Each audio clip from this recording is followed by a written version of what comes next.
¿Y si el rincón más olvidado del Sahel estuviera enseñando al mundo entero la mayor lección de justicia y humanidad? Burkina Faso, conocido por su profunda pobreza y la ausencia de recursos como oro o petróleo, ha decidido desafiar todas las expectativas.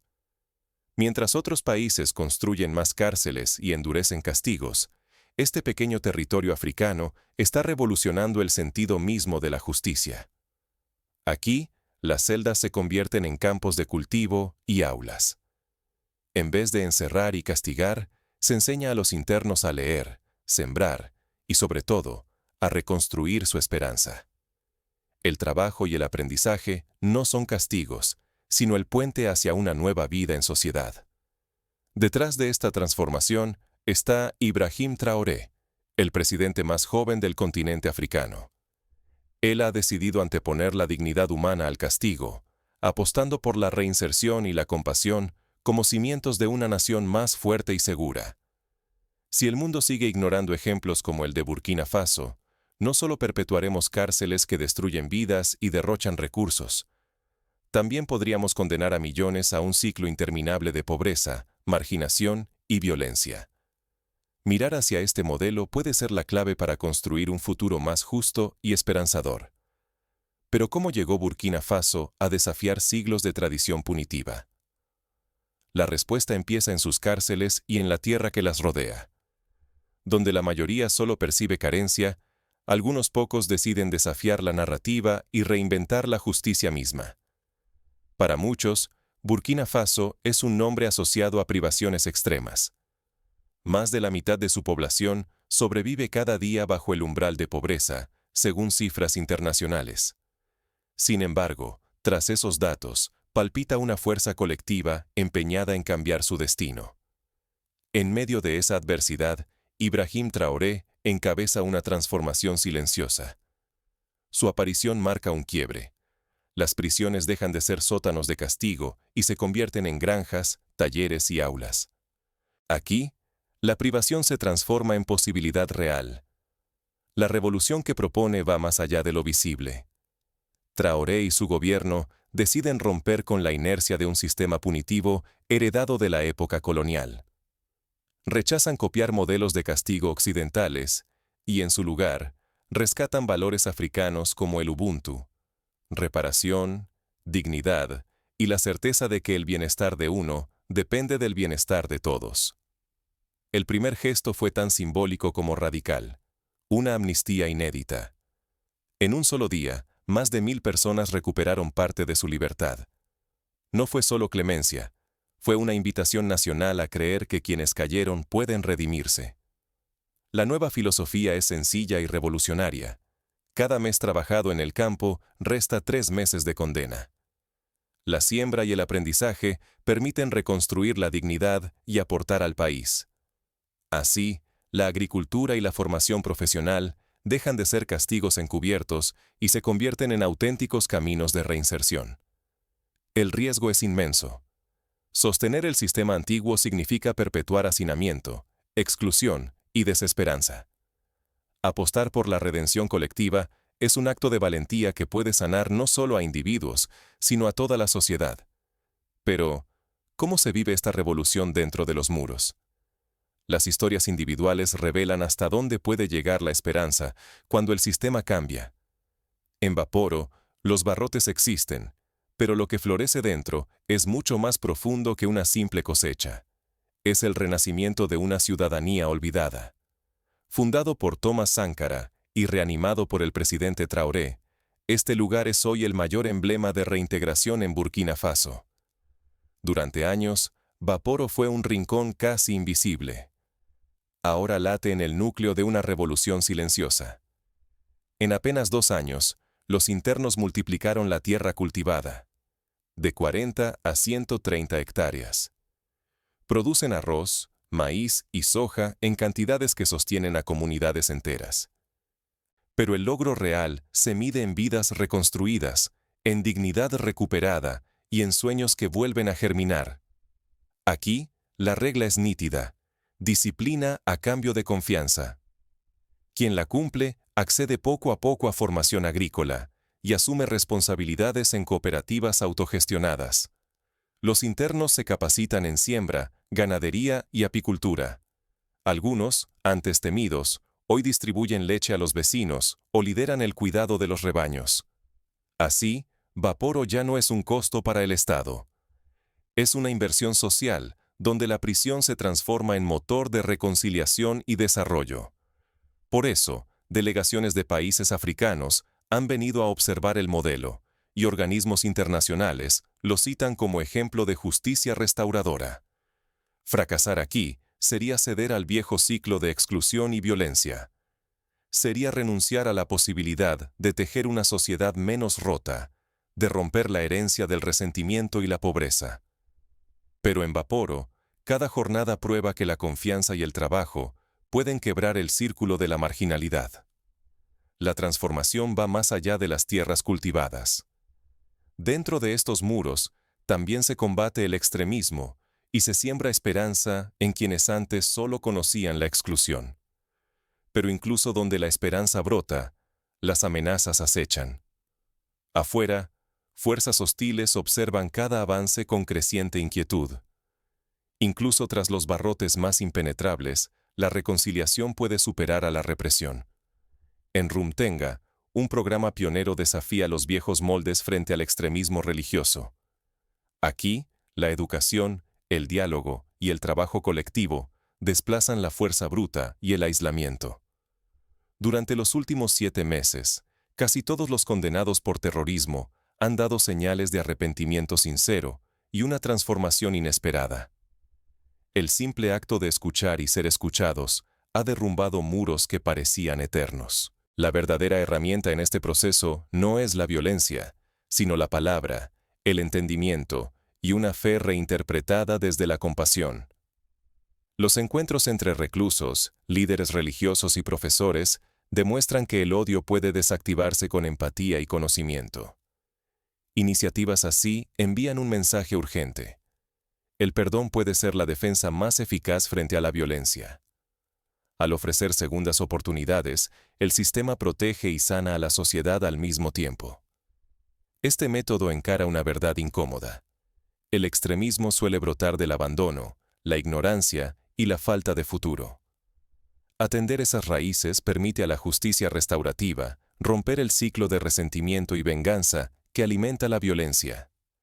Reintegrar, no excluir, se convierte en el pilar de una seguridad duradera. La comunidad, al acoger de nuevo a quienes cayeron, reduce riesgos y demuestra un coraje moral que trasciende la lógica de la venganza. Ignorar este enfoque sería perpetuar el resentimiento y abrir la puerta a nuevas crisis. Pero cada historia de redención nacida entre estos muros puede sentar las bases de una paz más sólida y humana. La revolución silenciosa de Rumtenga está inspirando debates en todo el continente. ¿Podrá este modelo transformar el futuro de la justicia en África? Cuando quienes alguna vez quebrantaron la ley deciden levantar la mano para servir y proteger, es porque algo esencial ha cambiado en el pulso de una sociedad.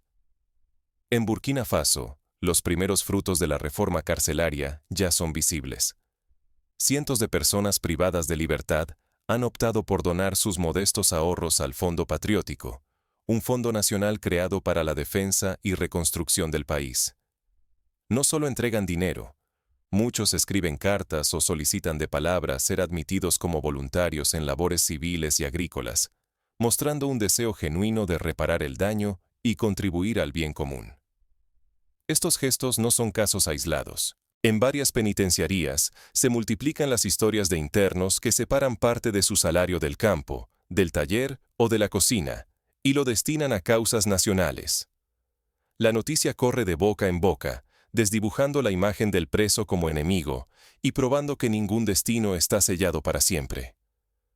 El Fondo Patriótico se ha vuelto un símbolo inesperado de unidad. Mujeres libres, comerciantes humildes, maestros e incluso antiguos delincuentes comparten el mismo impulso solidario. Por primera vez en mucho tiempo, la línea entre quienes están dentro y fuera de las rejas se vuelve tenue y se refuerza la convicción de que todos pueden sumar a la nación. En este nuevo contexto, La prisión deja de ser solo castigo o exilio social. Se percibe como un periodo de redirección, donde el carácter se reconstruye y la identidad nacional se recupera.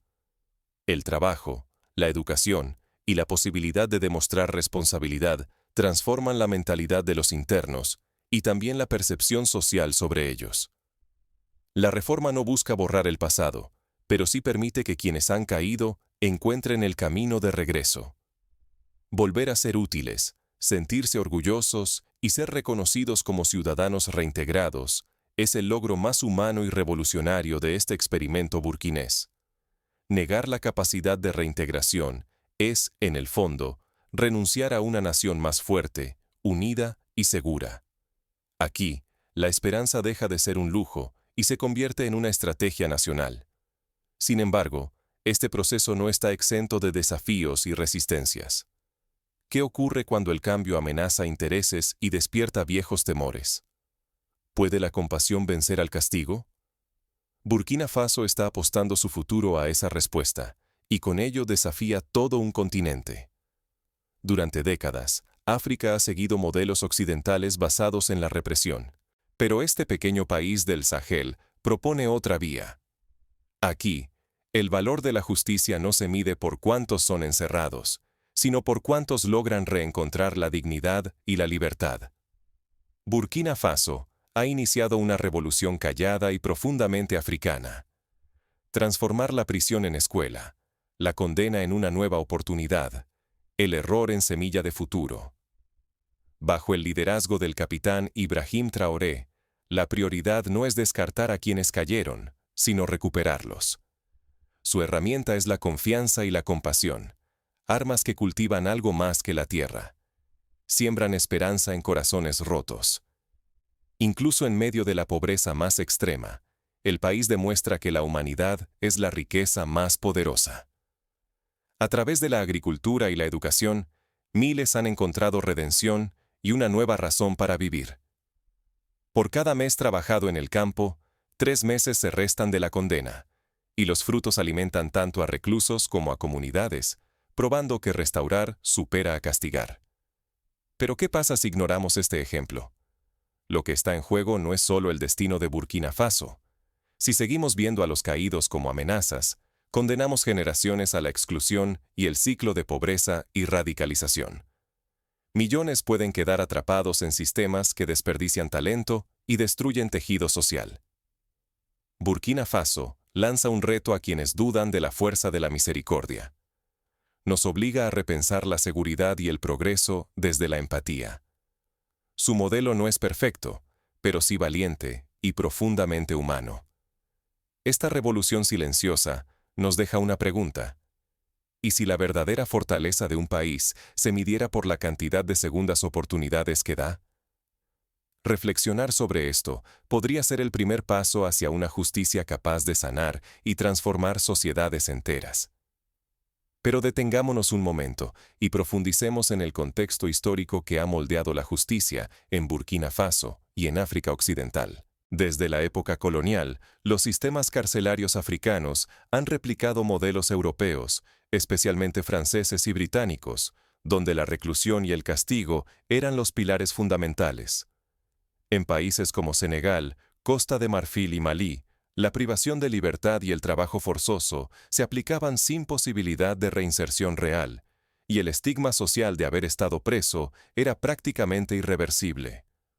En contraste, en la tradición africana precolonial, la justicia comunitaria primaba sobre el aislamiento. Los ancianos y los líderes de comunidad buscaban restaurar el equilibrio roto a través de la mediación, la reparación y la reconciliación. En algunos pueblos, como los Mossi de Burkina Faso, el perdón y la restitución eran preferidos a la venganza o al destierro. El modelo que actualmente impulsa Burkina Faso recupera esa memoria ancestral y la combina con estrategias modernas de educación y desarrollo sostenible. Por ejemplo, en la prisión de Baporo se implementan prácticas agrícolas basadas en permacultura que permiten aprovechar al máximo la tierra y el agua, recursos tan escasos en el Sahel. Los internos aprenden técnicas de rotación de cultivos, compostaje y gestión del agua de lluvia, conocimientos que podrán aplicar si regresan a sus aldeas. Un caso concreto es el de Isa, un joven que, tras ser condenado por robo, fue asignado a trabajar en el huerto comunitario. Al principio, apenas sabía leer y escribir, pero después de 6 meses asistiendo a clases diarias y participando en la vida de la cooperativa, logró aprobar su certificado de primaria y coordinar la producción de tomate que hoy abastece a más de 2 mercados vecinos. Esto no es un hecho aislado. En Sudáfrica, tras el apartheid, se implementaron comisiones de verdad y reconciliación, donde los perpetradores de crímenes podían confesar y comprometerse a reparar el daño en vez de sufrir largas condenas. El resultado fue una reducción notable de la reincidencia y el fortalecimiento del tejido social, demostrando que la justicia restaurativa puede funcionar a gran escala. En Noruega, otro ejemplo moderno, las cárceles funcionan con una lógica de mínima seguridad, donde la formación profesional, el arte y el deporte son herramientas claves de reintegración. La tasa de reincidencia en ese país es una de las más bajas del mundo, evidenciando que la confianza y la educación pueden ser más efectivas que el castigo puro. Burkina Faso adapta estos aprendizajes a su realidad local. El sistema penitenciario colabora con organizaciones agrícolas y ONGs para ofrecer microcréditos, semillas mejoradas y herramientas a quienes están por salir en libertad. Se han creado acuerdos con cooperativas rurales para facilitar la reinserción laboral y evitar que exreclusos caigan de nuevo en la criminalidad por falta de oportunidades. La clave está en la comunidad. Si un exinterno regresa a su aldea y es recibido con desconfianza o rechazo, las probabilidades de reincidir aumentan. Por el contrario, cuando líderes religiosos, jefes tradicionales y familias se involucran en el proceso, la transformación es duradera. En varios pueblos se han organizado ceremonias de bienvenida donde se reconoce públicamente el esfuerzo de reintegración y se le asigna al exinterno un mentor o padrino que lo acompaña en sus primeros meses de libertad. Las estadísticas muestran que, en los últimos 2 años, más de 70% de los liberados bajo el nuevo sistema no han reincidido. Este es un dato esperanzador, si lo comparamos con países donde la reincidencia supera el 50%. Pero no todo es sencillo. Existen retos enormes: la falta de recursos para ampliar los programas educativos, la presión de grupos que piden mano dura y la inseguridad creciente en regiones del norte, donde operan grupos armados. Aún así, incluso en zonas afectadas por el terrorismo, se han implementado talleres de diálogo interreligioso y proyectos de agricultura comunitaria que involucran tanto a exinternos como a jóvenes en riesgo de radicalización. Un escenario hipotético. Imaginemos que un país europeo adoptara el modelo de Burkina Faso. En vez de encerrar a los condenados en celdas durante años, se les ofrecerían programas intensivos de trabajo agrícola, formación técnica y mediación familiar. Las cárceles dejarían de ser vistas como un lastre presupuestario y se convertirían en polos de desarrollo rural y centros de innovación social. ¿Cuánto ahorrarían los gobiernos en costos penitenciarios? ¿Cuántas vidas serían rescatadas antes de perderse definitivamente? Volviendo a África, países como Ghana, Ruanda y Tanzania están enviando delegaciones para analizar la experiencia burkinesa. En Ruanda, tras el genocidio, las Gakaka, tribunales populares, permitieron que miles de perpetradores confesaran y repararan el daño, reconstruyendo comunidades devastadas por el odio. La lección es clara: la justicia que incluye, sana; la que excluye, perpetúa el dolor. En la práctica, ¿qué pasos pueden dar otros países para replicar el modelo de Burkina Faso?